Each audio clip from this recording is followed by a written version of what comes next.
In this video, I'll be sharing my senior graphic design portfolio. The projects featured in this portfolio are from various classes I took while I pursued my graphic design degree at an art school in San Francisco. But I put them together in this portfolio in my last semester before graduating. I graduated art school 8 years ago in 2012, and at that time, we were required to create a printed version of our portfolio. This felt a little outdated even at the time, but the idea was that you would be using this portfolio on a job interview to share your process. Nowadays, I would assume that most art schools wouldn't require this, and instead it's just online and maybe a PDF that you could share to a recruiter or a design hiring manager. It was also pretty expensive. You had to work with a printer to print all of the spreads and then a bindery that would put them together in a book like this. I do think it's cool though that I have this book to look back on all those years that I studied graphic design and also to see how far I've grown in my design career. This project was for a Print and Digital Media 1 course from fall semester 2010. The objective was to design a 16-page tour book for a band of your choice. I chose Tegan and Sarah. You'll notice a pattern whenever you see this layout. It's the introduction to a new project.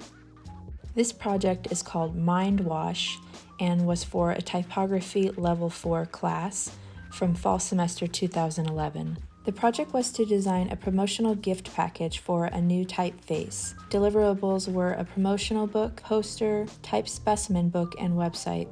These type classes were meant to be highly experimental.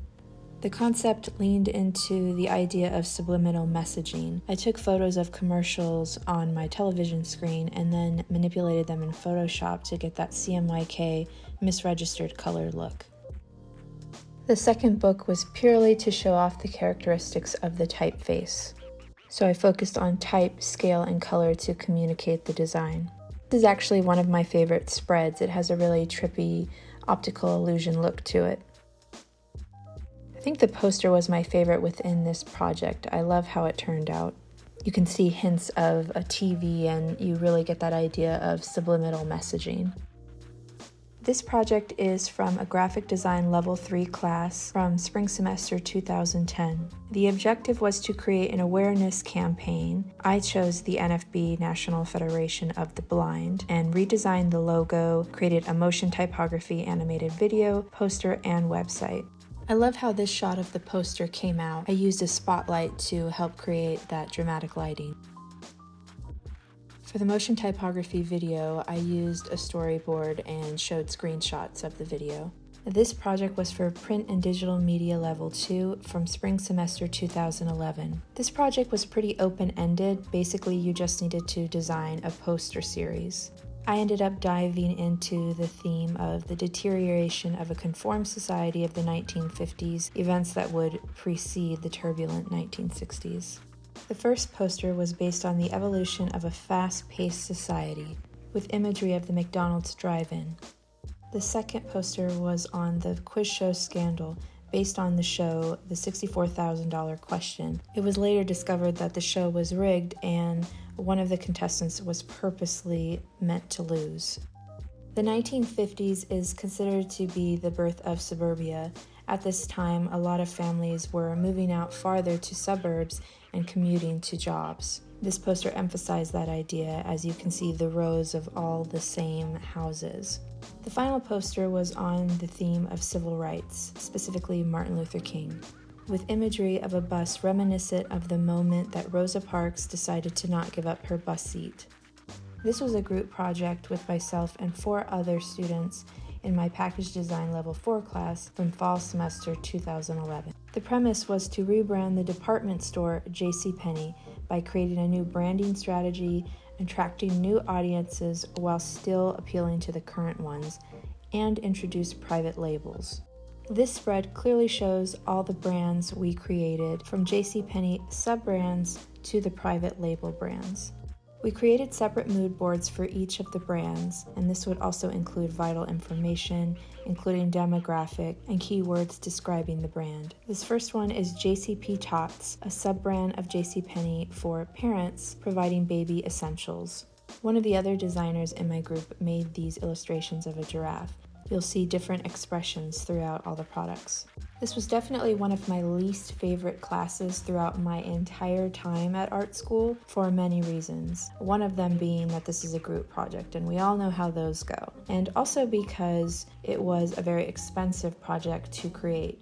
Because not only did we have to design all the packaging, but we actually had to produce it and buy the product. I think in total, this project ended up costing about $4,000 to produce, and that's not counting the tuition. The second JCPenney store brand is JCP Pals, which was a line of pet products. Step 1 is a line of essential products for college students. There were 4 sections: bedding and bath, electronics, housewares, and kitchenwares. Each one were differentiated by a different color and the type underneath the main logo. Some of the common design elements that were consistent among the 4 sub-brands were the division of color. So on the right, you'll notice a strong panel of color, whether that be pink or blue depending on the product it was for, and large typography as well. The logo concept of this brand was one of my contributions. The idea was that the arrow was moving forward, much like a college student moving forward with their life. One of the first private labels is Guy Fieri Gourmet. I worked a lot on creating the package design for this brand, from choosing the right black and white photography and playing around with colors, typography, and labeling systems. I remember comping up this octagon package many times throughout that semester.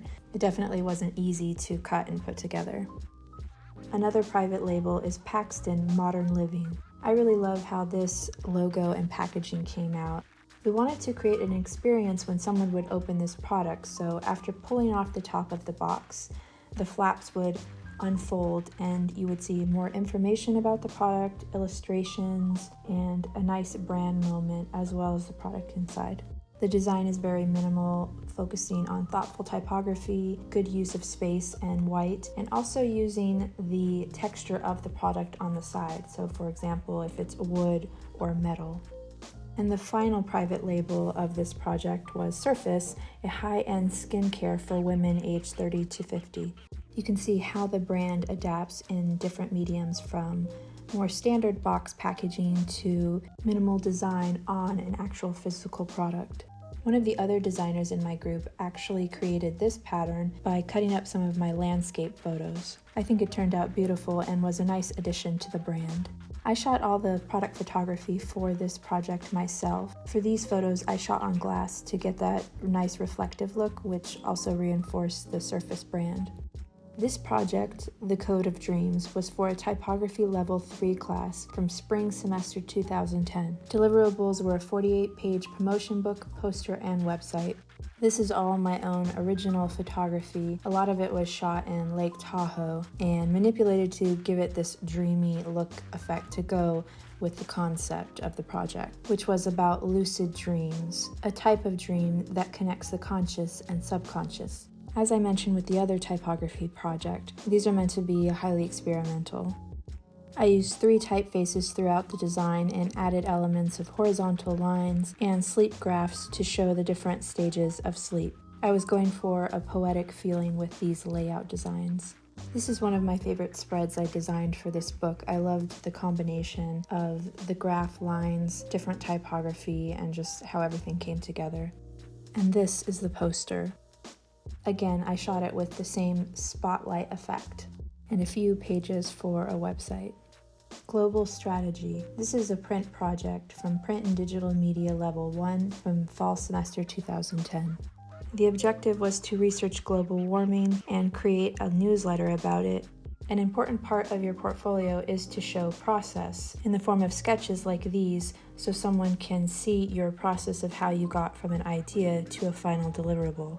Here's some shots of the final newsletter. I chose orange to pair with gray for my limited color palette.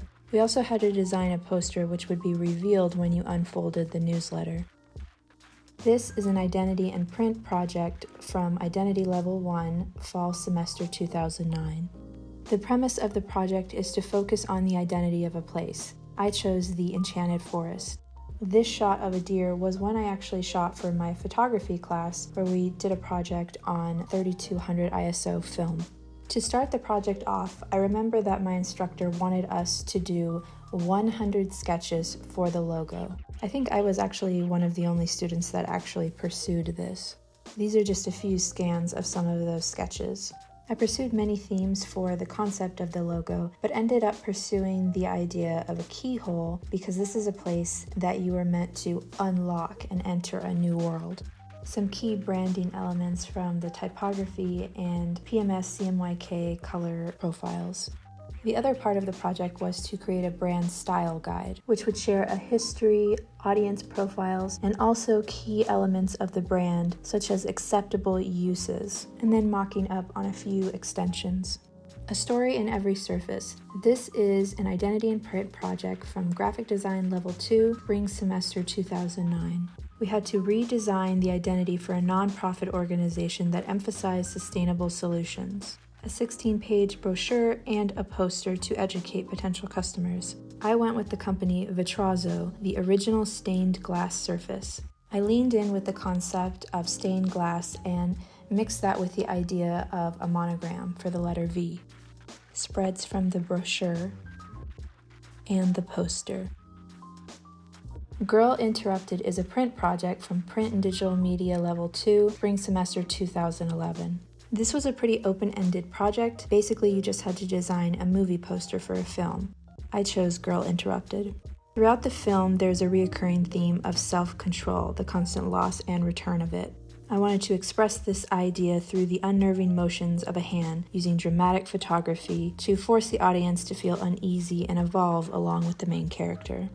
Identity. The last section is a collection of logos. It's important to keep in mind when you design a logo that it must work in black and white first. On the left of the spread, you see this version, and then on the right, you see the colored version. Since this type of book has to be printed in spreads of 4, I had a few extra spreads in the back, so I decided to feature some of my own photography of San Francisco. To this day, this is one of my favorite photos I've ever shot. I can remember this exact moment and even how I felt at the time. I also love how it's a bit of a time capsule. If you look at San Francisco now, you'll see that it's changed. There's a new Bay Bridge, the Salesforce Tower, but this is one moment of time captured. This is Ocean Beach, where San Francisco meets the Pacific Ocean. Of course, I had to feature a photo of the Golden Gate Bridge. This one is shot from the Marin Headlands. And for the last photo, I showed the main building for the Academy of Art University, which was the art school I went to, and graduated with a degree in graphic design. The last 2 pages are a special thanks and a colophon, which just had some information about the typeface used, where it was printed and binded. And that was my senior portfolio from art school. I'm curious to know more about your experience with graphic design. Are you a current student studying graphic design at a regular college or an art school? Are you thinking about it, already graduated, or completely self-taught? Let me know down below in the comments. And don't forget to like and subscribe. I post tutorials, speed art, and other videos about being a designer in San Francisco.